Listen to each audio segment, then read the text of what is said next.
நம்ம லைஃப்பில் நம்ம என்ன பிளான் போட்டாலும் அது நடக்கிறதே இல்லைங்க. அதனால தான் இந்த முறை பிளானே போடாமல் ஒரு ட்ரிப்புக்கு கிளம்பிட்டேன். ஸோ எந்த ட்ரிப்புன்னு கேட்குறீங்களா? திருப்பதி. ரொம்ப நாளாக மொட்டை போடணும்னு ஒரு வேண்டுதல் இருந்துச்சு. ஸோ அதை அடிக்க தான் கிளம்பிட்டேன். ட்ரெயினும் வந்துச்சு, நானும் ஏறிட்டேன். உள்ளே இந்த க்ளீனிங் ப்ராசஸ்லாம் வந்ததுங்க. ஸோ அவ்வளோ நல்லா நடந்துச்சான்னு கேட்டால் இல்லை, பட் ஏதோ பண்ணியிருந்தாங்க. ஸோ அதுக்கப்புறம் ஒரு பார்ட்னருக்காக வெயிட் பண்ணேன். அந்த 2 பொண்ணும் கிடையாது, அதுக்கு பின்னாடி ஒரு கட்டமுறை சொக்கா வராப்பார், இவர் தாங்க.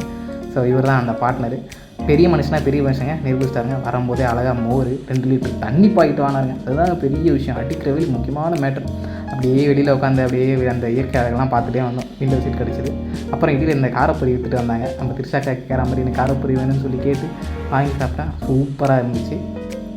அப்புறம் இவர் இருக்கார் பார்த்தீங்களா, இவர் வந்து தெலுங்குக்காரர். அவர் எங்களை ஹிந்திக்காரன்னு நினச்சிட்டார். ரொம்ப நேரம் ஹிந்தியில் பேசி பண்ணிட்டு இருந்தோம். கடைசியாக வந்து 11 வழியாக திருப்பதி இறங்கி எங்கள் டோக்கன் தர இடத்துக்கு போயிட்டாங்க.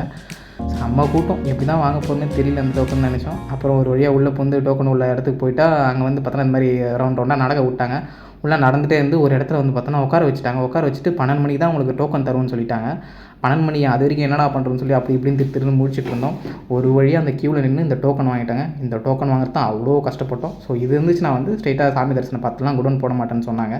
ஸோ அதுக்கப்புறம் வெள்ளிக்கிழமை வாங்கினோம். ஸோ சனிக்கிழமை தரிசனன்றதுனால வந்து அங்கேயே ரூம் எடுத்து தங்கி இந்த மாதிரி சாப்பாடையும் முடிச்சிட்டோம்.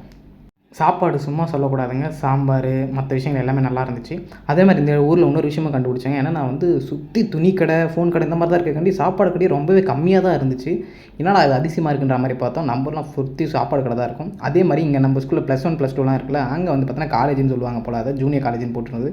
நெக்ஸ்ட்டு வந்து பசிச்சுது, ஒரு பானிபூரியை வாங்கி போட்டோம். அழகாக சூப்பராக இருந்துச்சு. மசாலா எல்லாமே ரொம்ப நல்லா இருந்துச்சு. நைட்டுக்கு வந்து ஒரு மசால் தோசை, அதே மாதிரி அவரை சாப்பிட்டு தூங்கிட்டு விடியற் காலைல கிளம்பிட்டோங்க. அப்படி கிளம்பி மேல் திருப்பதிக்கு போகலான்னும் போது தான் மறுபடியும் அந்த இடத்துல ஒரு கியூ நின்றுது. அதாவது எங்களை மாதிரியே இன்னொரு செட்டு வந்து டோக்கன் வாங்கி நின்றுட்டு இருந்தாங்க போல்.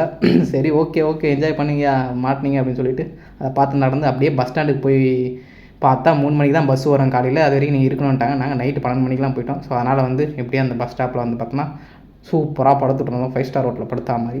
கடைசியாக வந்து திருப்பதி மேலே போய் பெரிய கியூங்க, கிட்டத்தட்ட காலைல 9 மணிக்கு போய் ஈவினிங் 6 மணிக்கு தான் வெளியில் வர மாதிரி ஆயிடுச்சு. பட் நல்லபடியாக மொட்டை அடித்து சாமி தரிசனம்லாம் பார்த்து வீட்டுக்கு கிளம்பியாச்சு.